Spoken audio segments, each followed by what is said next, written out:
તો રાજ્યના પોલીસ વડા વિકાસ સહાય પરિવાર સાથે સાળંગપુર દાદાના દર્શને પધાર્યા હતા, જેમાં ડીજીપી વિકાસ સહાય તેમના પરિવાર સાથે 30 મિનિટ બેસી દાદાના ભક્તિમાં તલ્લીન થયા હતા.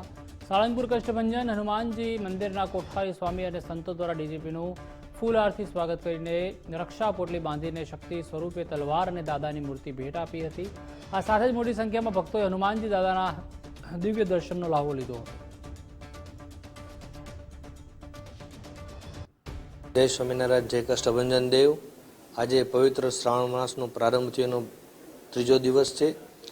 ત્યારે દર રવિવારે આપણે હનુમાનજી મહારાજના સાનિધ્યમાં સુંદર મજાના રાજોપચાર પૂજન થવાનું છે. ત્યારે અહીંયા જ્યારે સાળંગપુર ધામની અંદર સુરક્ષા સેવા સેતુની જેની કામગીરી છે, એવી પોલીસની દરેક કામગીરી ખૂબ સરાહનીય હોય છે. આ સાળંગપુર ધામની અંદર દેવાધિદેવ હનુમાનજી મહારાજ પ્રગટ બિરાજમાન છે. એ દાદાના દર્શન માટે આજે ગુજરાતના ડીજીપી સાહેબ શ્રી વિકાસ સહાય સાહેબ પધાર્યા અને સુંદર મજાનો રાજોપચાર પૂજા કર્યો.